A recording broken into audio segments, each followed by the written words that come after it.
当熊猫遇上藏獒，谁的实力更胜一筹？憨厚老实的大熊猫实力可不容小觑。众所周知，大熊猫是我国独有的物种，因此被誉为我国的国宝。虽然在我们看来，如今的大熊猫非常的憨态可掬，但在以前，它可有着石铁兽的名字，是实打实的猛兽，还曾作为蚩尤的坐骑参与过不少战争。而前几年的藏獒风潮，将藏獒推到了一个不可战胜的高度，甚至有一獒战三郎这样一句俗语。那么将这两种生物放在一起，究竟谁的实力更胜一筹的？要想真正弄清楚谁更厉害，还要从它们的各个方面进行分析。大熊猫这个名字听起来比较像猫，但其实以前人们通常习惯从左往右书写，因此大熊猫真正的名字其实是猫熊，所以大熊猫不是猫，而且熊。通常情况下，大熊猫性情总是十分温顺且害羞，喜欢用手掌将脸捂上，而且它们很少主动的攻击其他动物或人。尽管在野外很容易与其他生物偶遇，但它们也总是采用回避的方式。可是情况只存在于大熊猫没有生育的情况下，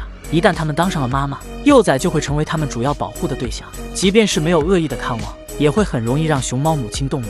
尽管现在的大熊猫主要以竹子喂食，但在以前它可是实实在在的肉食动物。科学家们对大熊猫的基因进行了研究，发现大熊猫的染色体有21条。通过这一点，基本可以确定大熊猫属于肉食目熊科动物。可为什么曾经吃肉的大熊猫如今却吃素了呢？在很早以前，大熊猫的祖先也就是始熊猫，它们长着非常长的獠牙，是捕食的得力武器。但是随着一些生物数量的减少，能够让熊猫捕食的动物开始短缺。为了继续生存下去，它们不得不开始以竹子为主食。而随着熊猫的进化，它们体内的基因发生了改变，手掌也变成了适合抓竹子的样子。长时间的吃竹子也使它们的咬合力变得十分强大。尽管现在的大熊猫已经没有了主动捕食猎物的能力，但它们还是有一定的自我保护能力的。了解完熊猫，接下来我们就要看一看它的对手，也就是藏獒。藏獒在几年前的热度可以说是不亚于如今当红的小鲜肉，其身价最高被炒到了4000万元一只，被很多人看作是身份的象征。而藏獒的长相也给人一种凶猛不好惹的感觉。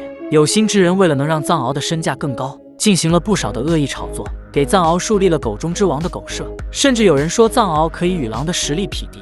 人们之所以认为藏獒厉害，是因为它们生活在西藏等环境恶劣的地方，恶劣气候条件和艰苦的生活环境，造就了藏獒彪悍的体貌特征、威震群兽的勇猛和忠诚不二的品格，因此在西藏被人们称为天狗。但实际上，藏獒并没有人们想象的那么厉害。接下来，我们就从战斗力来分析这两种动物的实力。从体型来看，熊猫平均体重在100公斤左右，而藏獒只有60公斤左右。再加上人们对藏獒的喂养，导致现在的藏獒都比较肥胖，体重越重的藏獒战斗力反而会下降。从这一点来看，熊猫完全可以碾压藏獒。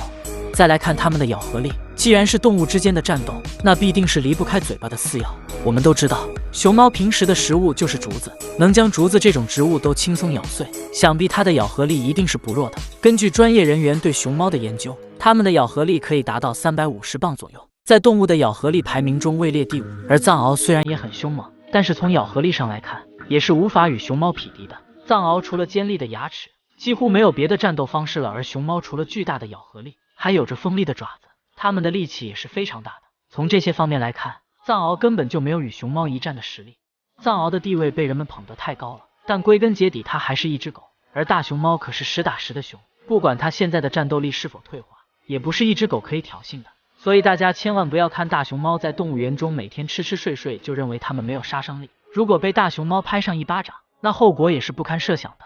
2008年，大熊猫曾被列为濒危物种，经过我国科研人员的不懈努力，已将熊猫从濒危物种成功降级为易危物种，这已经是一个好的现象。希望通过不断的努力，熊猫的数量可以越来越多。本期视频到这里就结束了，对此你还有什么想说的吗？欢迎在评论区留言。